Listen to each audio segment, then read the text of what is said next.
amado Deus. Os irmãos contando aí, irmãos, obra de terno, eu senti de contar também. Já contei várias vezes, mas sempre tem irmãos que não, talvez não ouviu ainda. Na vida do meu pai, irmãos, o Senhor tinha chamado meu pai na graça, tirado ele da sarjeta, limpou, chamou nas águas do batismo, colocou ele como cooperador de jovens na cidade de Lavras. Depois o Senhor colocou ele como cooperador do ofício. E quando ele era cooperador, irmãos, em Lavras havia apenas uma igreja, uma central, e dois cultos por semana, quarta e no domingo. Então meu pai tinha um terno, que foi o terno do casamento dele, e tinha um paletó avulso, que ele usava com uma calça avulsa. Então ele ia quarta-feira com paletó, e no domingo, que ia mais gente, que enchia mais a igreja, ele colocava o terno para congregar. E um dia indo na igreja, de repente Deus falou com ele assim, tá vendo, irmão José? Irmão Zé era um irmão humilde, irmão. Chegava com um chapeuzinho de palha na cabeça, chinelinho de dedo. Deus falou pro meu pai assim, sabe aquele terno bonito que você tem lá? Você vai mandar ele na sua casa amanhã, mandar ele experimentar e dar o terno para ele. Meu pai tentou falar, não, senhor, então faz assim, eu vou dar só o paletó, porque o terno é o único que eu tenho para congregar. E Deus repreendeu meu pai. Falou assim, então dá o que é de segunda para mim, que quando você precisar do que é de primeira, eu também te dou o que é de segunda. Meu pai, não, senhor. Tá certinho. Meu pai chegou para aquele irmão e falou: amanhã, às 3 da tarde, o irmão vai com a sacolinha lá em casa. Ele, muito humilde, cumprimentou meu pai. No outro dia, às 15 horas, irmãos, ele estava lá em casa. E quando ele chegou em casa, com o chinelinho de dedo, chapeuzinho, tirou o chapeuzinho da cabeça, foi tentar tirar o chinelinho para entrar em casa. Meu pai falou: que é isso, irmão? Não precisa tirar o chinelinho, não. Minha esposa nem limpou o chão ainda, pode entrar. Ele, muito humilde, irmão. Meu pai levou ele pro quarto, abriu o guarda-roupa, pegou ali o terno e mandou ele experimentar. Quando ele experimentou aquele terno, irmão, o meu pai falou assim: é do irmão, Deus preparou. E quando meu pai falou para ele que Deus preparou, dos seus olhos escorreu uma lágrima, irmão. E essa lágrima começou a pingar no chão da nossa casa. E quando aquela lágrima pingava no chão da nossa casa, Deus falou para o meu pai. E Deus começou a falar com meu pai e profetizar a vida e falar e anunciar para ele: olha, eu vou te levantar para o ministério de ancião nessa cidade. E por esse ato que você fez aqui hoje, nunca na sua vida você vai precisar comprar um terno enquanto vivo você estiver e me servir. Irmãos, à noite, aquele irmão saiu muito humilde de casa, feliz com a sacolinha e com o terno. À noite, meu pai foi congregar. Quando chegou no culto, uma irmã de uma situação financeira muito boa, chegou no meu pai e falou assim: irmão Toninho, amanhã às 3 horas da tarde, o irmão vai lá em casa. O irmão leva uma sacola boa, grande lá em casa. E meu pai falou assim: essa irmã tem lá no fundo da horta uma mangueira muito grande, e é época de manga. Então, com certeza, ela tá mandando eu ir lá para nós buscar manga. E nós passava muita dificuldade, irmão. Eu e mais 4 irmãos, somos 5 irmãos. E meu pai, né, passava muita prova material, muita dificuldade. Então, meu pai se alegrou, falou: opa, hoje vai ter um cardápio bacana lá em casa. O café da manhã vai ser manga com suco de manga. No almoço, manga milanesa. Às 3 horas da tarde, vai ser manga fatiada. E à noite, só para variar, vai ser manga de novo. E assim era o pensamento do meu pai, irmãos. Quando ele chegou na casa daquela irmã, uma casa muito grande, aquela irmã convidou meu pai para dentro de casa, irmãos, e foi levando ele para um quarto. Diz meu pai que era quarto para cá, quarto para lá, e falou assim: mas manga no quarto? De repente, essa irmã levou meu pai num quarto, abriu um guarda-roupa muito grande. Quando ela abriu o guarda-roupa, ela pegou 12 par de terno completo e jogou em cima da cama. O meu pai deu uma calça e um paletó para aquele irmão. Naquele dia, Deus preparou 12 terno, 12 gravata, 12 camisa, 12 par de sapato, 12 cinto, 12 abotoaduras que usava para gravata. E ali começou a obra, irmãos, a promessa que Deus fez por uma obediência, irmãos. A obediência, às vezes, irmãos, vale mais do que qualquer valor. Deus, quando ele pede alguma coisa para nós, irmãos, ele não calcula valor, ele calcula obediência. E ali, irmãos, dali para frente, passou poucos dias, irmãos, pouco tempo, o Senhor levantou meu pai como ancião na cidade de Lavras. E nesse ministério, só de ancião, ele serviu a Deus 41 anos como ancião, até o Senhor recolher ele. E nesses 41 anos, nunca meu pai entrou numa loja para comprar um terno. Todo ano, quando meu pai ia para as reuniões do Brás, ele tinha um amigo que era amigo dele aqui da região nossa, que mudou para São Bernardo do Campo. O Senhor abençoou esse irmão, levantou esse companheiro dele como diácono da Central, é o diácono mais antigo da Central de São Bernardo do Campo, irmão José Pereira. E meu pai se hospedava na casa desse irmão. E todo ano, esse irmão levava meu pai no shopping, na loja da Garbo, mandava ele escolher 2 ternos e ele vinha para casa. Para a Irmandade ter ideia, meu pai faleceu, o senhor recolheu meu pai. E até no caixão, até no dia do seu enterro, ele estava com o terno que estava com ele, era um terno que ele estava estreando. Até morto ele estava estreando um terno. E ficou terno sem usar. A minha mãe distribuiu terno para a Irmandade, irmãos. Mais de 60 ternos para os irmãos para a Irmandade. Uma promessa feita há 41 anos atrás. O Senhor prometeu. Olha o valor de uma obediência. Nós não fazemos negócio com Deus, irmãos. Com Deus não se negocia. Nós não podemos fazer nada para Deus com o intuito de receber em troca. Porque já é automático isso, irmãos. É automático isso. A Irmandade, veja bem, havia uma multidão. A palavra de Deus fala que mais de 5 mil homens, sem contar mulher e criança. Sem contar porque mulher não era contada como geração. No Velho Testamento, mulher não era contada. Muito menos criança e também animais. Imagina essa turma tudo sentada ali, com fome. De repente alguém... Eu vou contar de um jeito atual para a Irmandade entender como funcionam as coisas. Um pai pede para uma criança assim, você vai lá na padaria, compra para nós lá uns 5 pãezinhos lá, e depois você passa numa peixaria e compra 2 peixinhos para nós almoçar hoje. O dinheiro só dá para isso hoje, não dá para mais não. Ah, pai, mas é pouquinho, hein? Aí ninguém vai comer direito, não, vai lá. E, esse filho sai e vem com um embrulhãozinho assim no braço, assim, uns peixinhos, uns pão. Aí ele encontra com um homem na rua, mas não é um homem comum, não. É um tal de Jesus Cristo de Nazaré. E ele fala assim, você quer me dar esses pão com esses peixes aí? E esse menino, ele relutou, ele olhou e falou assim, mas isso aqui é o nosso alimento hoje. Isso aqui é o que tinha para hoje. E de repente, esse Jesus de Nazaré explica para aquele menino, eu preciso desses pão porque aquele povo lá está com fome. E como você vai explicar para alguém que 2 pães, ou 5 pães e 2 peixinhos, ou 3 peixinhos, não lembro agora, vai alimentar toda aquela multidão? E assim foi feito, irmãos.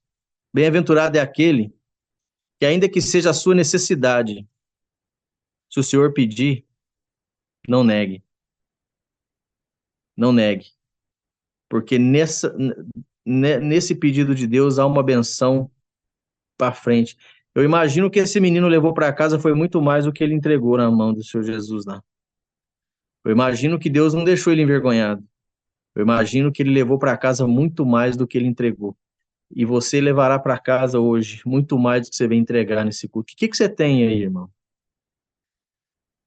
Não é hora da palavra, não, mas aqui nós prega a hora que Deus revela. Você tem 2 peixinhos aí, meu irmão? Eu preciso, diz Deus, eu preciso alimentar essa igreja aqui hoje. Você tem uma comunhão para se ajudar a virtude de tomar o pregador, seja nós ou seja quem Deus usar nessa noite? Você tem, irmão, um peixinho chamado Glória aí agora para você dar? Sabe por quê? Porque tem uma multidão sentada aqui e está com fome e precisa se alimentar nessa noite. Mas quem está pregando não tem pão para dar nem peixe.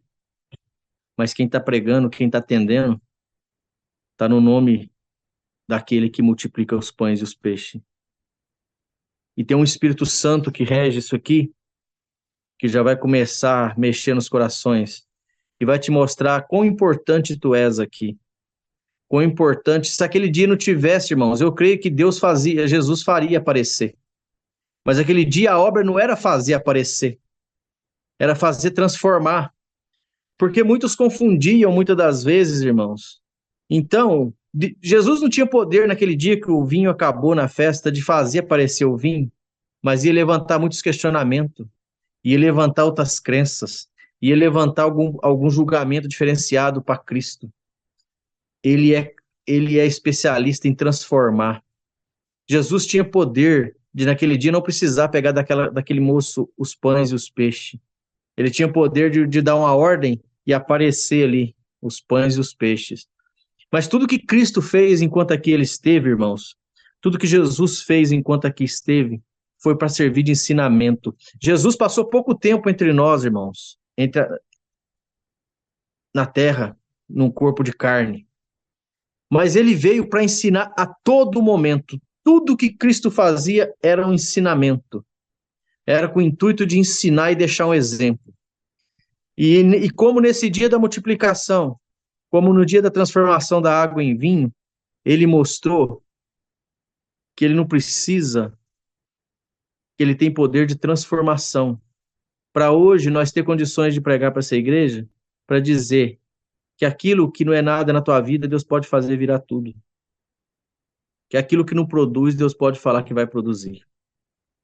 Que ele transforma, ele vira cativeiro, ele converte, ele muda coração, ele muda sentimento, ele tira o bravo leão e coloca o manso carneiro. Ele apacenta, ele acalma.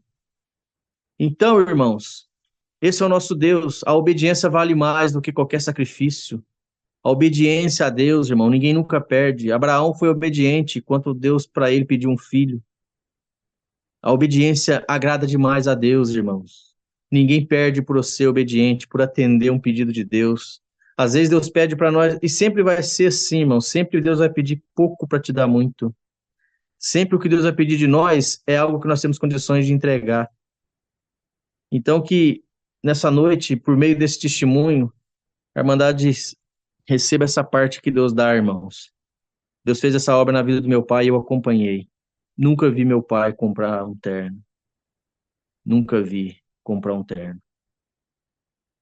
E Deus sustentou, manteve ele 41 anos, atendendo a obra de Deus e cumpriu aquilo como obediência que ele fez lá atrás. Uma outra obra também, irmãos, que Deus fez com meu pai na mesma época, muita dificuldade, como eu já disse, material. E um dia, irmãos, o meu pai com a minha mãe sentiu a necessidade, meus irmãos, eu não tinha nascido, mas os meus irmãos já tinham nascido, e meu pai com a minha mãe não tinha geladeira dentro de casa. E meu pai com a minha mãe vendia salgadinho, Deus ensinou minha mãe no centro da cidade, ela escutava uma voz humana falando para ela, trigo, leite, farinha, panela, e a voz foi ensinando a minha mãe a fazer coxinha para vender. E nessa profissão, meu pai com a minha mãe trabalhou 50 anos, a minha mãe até o dia de hoje ainda trabalha, eu também mexo com isso há mais de 30 anos. Então eles sentiram a necessidade de comprar uma geladeira, irmãos, porque as comidas estavam azedando, os mamados das crianças dos meus irmãos azedava. Então minha mãe com meu pai juntou um dinheirinho para dar de entrada numa geladeira, para dar a primeira parcela de uma geladeira. Meu pai tinha um bom nome na praça e chegou numa determinada loja que ele conhecia o gerente também o conhecia. E ele chegou naquela loja, irmãos, e negociou naquela loja, comprou uma geladeira, dividiu em 4 prestações, porém ele tinha que dar uma entrada. E ele falou assim, olha, eu estou para receber esse final de semana o dinheiro das coxinhas que eu vendi. Segunda-feira você me conhece, você confia que segunda-feira eu trago o valor da entrada aqui da geladeira? Ali o gerente conhecia, meu pai, falou, não, tranquilo, segunda-feira você pode trazer aqui. No final de semana, meu pai recebeu o dinheiro, muito feliz, o dinheiro da entrada da geladeira. E com tanto medo de perder aquele dinheiro, ele colocou dentro do bolso do paletó que ele congregava. À noite, irmãos, era culto, ele foi congregar com a minha mãe e o dinheiro estava no bolso do paletó. Quando ele chegou na igreja, Deus falou pro meu pai assim, sabe esse dinheiro que está no seu bolso aí? Não é seu mais não, é meu. Entrega lá na porta pro porteiro lá. Ou melhor, pro diácono no final do culto, quando ele estiver lá na porta, entrega para ele. E meu pai questionava com Deus, Senhor, mas esse aqui é o da geladeira. Eu falei, não, da geladeira é outro, esse aqui já é meu, esse não é seu mais não. Meu pai passou lá na porta, irmãos, o servo de Deus estava lá, meu pai entregou aquela parte e falou, e agora para explicar para minha esposa lá fora, a baixinha brava, o que que eu vou explicar para ela? Quando chegou lá, meu pai todo sem jeito falou para minha mãe assim, bem, você não sabe o que que aconteceu. Não vai me dizer que você perdeu o dinheiro de dar entrada amanhã da geladeira. Não, não perdi não, Deus pediu para me entregar para ele. Enquanto meu pai esperava, minha mãe brava, minha mãe falou assim, Deus te pediu? Então descansa, fica em paz. Mas bem, amanhã é o dia que nós prometeu, como é que eu vou passar na porta daquela loja? Eu prometi dar a entrada lá e agora dorme em paz. Minha mãe, irmão, calmou. No outro dia, meu pai acordou, irmãos. Não passou, aliás, passou a noite em claro. No outro dia, ele saiu para trabalhar. E de repente, Deus falou para ele assim: pega sua bicicleta e vai para o centro da cidade de Lavras, 8 horas da manhã, irmão. Um trânsito, todo mundo indo para trabalhar. E Deus foi guiando meu pai: vira aqui, vira ali, vira aqui. Colocou meu pai no centro da cidade, no horário de pico do pessoal ir para trabalhar. Gente andando, gente passando. De repente, Deus falou com meu pai: olha para o chão. A Irmandade aqui não vou falar mais antiga, não, que fica ruim, né? A Irmandade mais experiente aqui. Lembra que antigamente alguém pegava as notas do dinheiro e fazia um dobradinho com as gominhas, assim? Fazia uns do... O povo antigo fazia muito isso, uns dobradinhos de dinheiro, assim, com umas gomas, né, uns elásticos, assim. Enquanto meu pai olhou pro chão, um pacotinho dobradinho, assim, no meio das gominhas. Meu pai falou: senhor, mas não é meu, eu não perdi, eu não tenho dinheiro. Falou: meu pai falou: pega, que esse... Deus falava pro meu pai: pega, que esse é seu. Ninguém perdeu esse dinheiro. Esse dinheiro é seu. Meu pai pegou aquele brulinho, tirou a gominha. Quando foi contar o dinheiro? Entrada da geladeira, segunda prestação, terceira prestação, quarta prestação, geladeira paga. Aí Deus falou pro meu pai: agora você vai voltar na loja, porque na sua casa só tinha água. Quando meu pai comprou geladeira, meu pai atendia a reunião da mocidade, irmãos, e ele contava isso, a mocidade ria demais. Ele contava mais detalhado como que foi que ele comprou geladeira, eles não tinham nada para poder na geladeira, só bebia água, enchia água. E que a minha mãe fala, e que ele ficava com minha mãe assim: ô meu bem, você não quer mais um golinho de água gelada, não? Minha mãe falou assim: eu vou estourar de tanto beber água, para de me oferecer água. E nessa preparação de Deus, Deus falou para meu pai: agora você volta na loja, chama o gerente e pergunta que se você pagar à vista, você tem um desconto. E meu pai, todo orgulhoso, com aquele pacote na mão, chegou aqui: se eu pagar essa geladeira à vista. E o gerente conhecia meu pai, falou: à vista? Você vai pagar à vista? É, se eu pagar à vista, tem desconto? Falei: tem um bom desconto. Fez a conta lá, Deus falou: agora que esse dinheiro do desconto aí, você enche a sua geladeira de fruta, de verdura, de leite para suas crianças e nunca mais faltará. Irmãos, outra, eu já vou encerrar, mas eu não sei por quê, irmãos. Eu nem preciso saber por que que Deus está dando essas obras aqui sobre obediência. Sobre o meu pai com a minha mãe também, irmãos. Vou contar uma outra obra voltando um pouco. O meu pai, ele já atendia a obra sem casar. Ajudava os irmãos a atender reunião familiar. Assim que Deus chamou ele, Deus limpou ele. Meu pai foi para ancião com 28 anos de idade, irmão. O senhor levantou para o ministério de ancião com 28 anos de idade. Mas com 17 anos ele já atendia a obra. E ele olhou para... Ele falou: senhor, mas eu atendo a tua obra, mas eu queria uma companheira, uma esposa. É o que eu vou contar aqui nos dias de hoje, não é fácil acontecer, não. Mas aí, irmãos, quando veio, ele falou: senhor, quando veio, ele olhou lá pro lado da minha mãe, muito bonitinho, ó. Ele olhou pro lado da igreja, a minha mãe começou a congregar. E ele gostou da minha mãe. E minha mãe também gostou dele. Minha mãe... Aí meu pai até brincava, falava assim: não é que a minha esposa gostou de mim, eu era o único que tinha, não tinha mais outro moço na época. E assim, irmãos, eu fui buscar a palavra para casar, todo empolgado. Quando eu fui buscar a palavra, Deus levantou o diácono com a palavra. O diácono, nossa, era bravo. E de repente ele pregava a palavra e falava: você veio buscar a palavra hoje? Deus fala para você: eu só vou confirmar daqui um ano.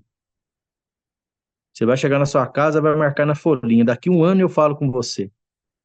Hoje é não. Irmão, pensa para um casalzinho. Porque você já viu casal apaixonado, irmão? Eles vêm buscar a palavra, mas o não tá no pacote deles de palavra, não. Prega o não aqui para você ver. Eles nunca mais. Aquele irmão Jader de Lavras lá, nunca mais eu congrego com ele. A hora que se for aqui que buscar, né? Se for numa igreja. Aquele irmão só prega porque já está predisposto, irmão. Isso aqui serve até de ensinamento para a igreja, irmãos. Quando nós for buscar a palavra, nós temos que estar preparados para o sim e para o não de Deus. Não se busca a palavra se o coração já pende por uma resposta. Porque a palavra de Deus fala, irmão, que enganoso é o coração do homem. Então, quando se busca uma palavra, é porque você não tem a certeza do que está no teu coração. Então, nós temos que preparar, irmãos, até para buscar uma palavra, você tem que ir limpo, preparado para qualquer resposta de Deus. Tem gente que sai bicudo de uma igreja, tem gente que sai bicudo de um culto, sabe por quê? Ainda fala assim: Deus não falou nada comigo hoje. Não, Deus não falou o que você queria ouvir. É diferente. Então, irmãos, quem serve a Deus tem que estar preparado. Senhor, eu sei que da tua boca pode sair o sim, mas também o não. Não é só o sim. Porque senão, para que vai buscar? Se eu já quero sim, se eu já estou aqui com o sentimento. E ali meu pai com a minha mãe saiu da igreja, irmãos. Eles olhavam um pra carinha do outro lá fora, até meio sem graça de chegar perto. Mas eles falaram um pro outro: vamos, você chega na sua casa, você marca na folhinha, eu marco na folhinha. Quando der um ano, nós busca a palavra de novo. Irmãos, ele conta que eles iam congregar, ficavam um olhando pro outro, enchia de lágrimas, e acabava o culto, só dava um tchauzinho pro outro assim, ia contando os dias, os minutos, a hora, obediência à palavra. Quando chegou no ano, eles foram buscar a palavra. Deus mandou um servo de Deus de São Paulo, que nunca tinha congregado em Lavras. E Deus falava assim na palavra: é, meu servo, minha serva. Hoje faz um ano, né? Desse jeito, irmãos. Desse jeito. A sua obediência, pela sua obediência, eu te prometo te abençoar os teus filhos e os filhos dos teus filhos até a terceira e quarta geração. Se eles não dessem a sepultura, enquanto você não vê os filhos dos teus filhos ao redor da tua mesa. E foi fazendo as promessas, irmão, naquele culto. Vou abençoar a tua sementeira, a tua amassadeira, fruto do teu trabalho, vou te colocar na frente de um povo, vou te levantar para o ministério. E tudo isso se cumpriu, irmãos. E o meu pai serviu a Deus por mais de 55 anos, 50 de ministério, foi cooperador de jovens por 5 anos, cooperador de ofício. E como eu disse aqui, com 28 anos de idade, irmão, o Senhor levantou ele para o ministério de ancião. Depois do Senhor fazer uma obra de secar, torrar dentro do cérebro dele uma solitária que fazia ele desmaiar, que fazia ele perder a memória. E ele ia atender culto, irmãos, como cooperador, ele esquecia que era a hora da palavra, saudava a Irmandade, descia do culto, a Irmandade ficava assim olhando, sem entender. Minha mãe ia procurar ele de dia, ele saía pelas ruas, tinha que ir carro, viatura, procurar ele perdido, ele andava sem rumo, não tinha memória. Foi fazer uma radiografia, uma solitária dentro do cérebro dele, e o médico falou, essa solitária vai fazer ele perder a memória de uma hora para outra, ele não vai lembrar de ninguém. E isso trouxe preocupação no ministério. Os anciãos falaram, esse homem não pode ficar na frente do povo, esse irmão não pode, está judiando dele, está judiando da igreja. Nós temos que sentar esse irmão, nós temos que tirar ele do ministério. E um dia veio um ancião de São Paulo, irmão, da Lapa, um dos anciãos mais antigos aí, irmão Natanael, na época, veio a Lavras a tratar um caso, irmãos, com os anciãos de Lavras. E eles precisavam buscar uma palavra, e era dia de culto onde meu pai atendia. E quando falou que precisava buscar uma palavra, nenhum daqueles 3 anciãos, eles podiam pregar, porque eles estavam buscando uma resposta sobre uma causa que eles iam tratar. E aí o ancião da nossa cidade falou assim, é bom, irmãos, porque nós já, falou para o irmão ancião de São Paulo, que é onde nós vamos hoje, o cooperador, nós já quer sentar ele, porque ele já não tem condições de atender. Nós vamos lá, o irmão já vai ver. É bom que já resolve esse caso de uma vez. E quando chegou lá, meu pai viu que os 3 anciãos, irmão, falou, vieram me sentar, hoje é meu último dia aqui atendendo, porque nenhum dos 3 quer atender, então eles querem vir eu atender, vai ver o que vai acontecer e já vai me sentar. Diz meu pai, quando chegou na hora da palavra, irmãos, eles não quiseram atender. Deus não revelou a palavra para eles. Quando meu pai foi clamar pela palavra, meu pai sentiu um choque, um raio descer na cabeça dele. E ele sentiu uma virtude. E ele fala, irmãos, que em 51 anos de ministério, ele nunca pregou uma palavra como naquele dia. E quando acabou aquele culto, irmão, Deus falou tudo que aqueles anciãos precisavam. E quando o ancião de Lavras foi falar com aquele ancião de São Paulo, irmão, o que o irmão achou, irmão? Do irmão, nós vamos sentar, vamos parar. O ancião falou para os anciãos de Lavras assim, é um menino novo. Ele não pode ser cooperador daqui. Ele não é mais cooperador. Irmão, nós vamos tirar ele do ministério, vai. Vocês vão tirar ele de cooperador daqui e vocês vão levar o nome dele no Brás e vai levantar ele para ancião da cidade de Lavras. Irmãos, pensa num espanto na igreja, na obra. Um moço de 28 anos de idade. Todo mundo sabia o histórico do meu pai. E quando meu pai foi fazer um outro exame, irmãos, a radiografia mostrou a solitária torrada dentro da sua cabeça. Naquele raio, naquela virtude que desceu. Ali o senhor levantou ele para o ministério de ancião. Já contei aqui, mas está dentro dá para voltar um pouquinho. Enquanto Deus tirou ele lá da sarjeta, irmãos. Ele estava caído na sarjeta. E ele pediu uma moedinha para alguém chutou ele e falou coisas terríveis para ele. E ele levantou, com a barba grande, cheio de bebida, cigarro no bolso. Saiu para procurar um bar para beber, entrou dentro de uma congregação sem saber que era batismo. Ali o senhor chamou ele bêbado, alcoolizado dentro da graça.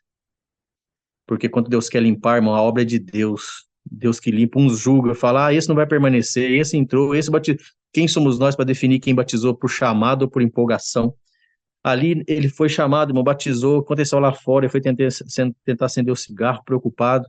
O cigarro amargou sua boca, ele achou que era a água do batismo, comprou outro cigarro na padaria, tentou fumar, amargou, e cigarro nunca mais ele fumou, Deus libertou ele nas águas. E voltando aqui agora na frente, quando o senhor levantou ele para o ministério de ancião, o primeiro batismo que meu pai foi atender como ancião, a primeira alma que desce para batizar, aquele homem que surgiu, que chutou ele na sarjeta e que falou que ele nunca ia ser ninguém, e que falou que ele nunca ia ser ninguém naquela vida. E ele assustou de ver meu pai, ancião na obra, batizando ele ali. E assim foi a história, irmãos. Eu contei essas coisas, irmandade, porque hoje o Senhor quer pôr em nós o peso da obediência. Ou melhor, peso não, a leveza da obediência. Servir a Deus, irmão, se paga um preço. A Irmandade nem imagina. Imagina, todos aqui estamos no mesmo patamar. Todos aqui são servos de Deus. Cada um nós temos servo de Deus não é só quem atende e prega, não. O corpo não é feito só de boca, não. O corpo também tem outros membros importantes para o seu funcionamento. Mas eu costumo dizer uma coisa, irmão, não servir a Deus, o preço é muito maior. Então seja obediente. Deus está falando com alguém aqui, irmãos. Tem alguém aqui que Deus já te mostrou uma parte para fazer. Deus já te pediu algum lugar para você ir. Deus já te revelou alguma coisa para você anunciar. E você está aqui. Olha como que Deus está com pressa. Olha como que Deus podia responder você pela palavra que ainda vai vir. Mas a pressa de Deus para que você lhe obedeça é tão grande que Deus achou caminho nos testemunhos para já te impor essa responsabilidade. Seja obediente e você vai salvar tu e a tua casa. E a mesma promessa feita ao meu pai lá atrás, Deus faz para você. Que ele vai abençoar teus filhos até a terceira e quarta geração. Que as promessas de Deus na sua vida serão perpétuas, serão eternas. Elas começarão aqui nesse corpo, nessa vida humana, nessa necessidade momentânea da humanidade que nós vivemos. E ela terminará lá no reino da glória. Tá bom assim, irmãos?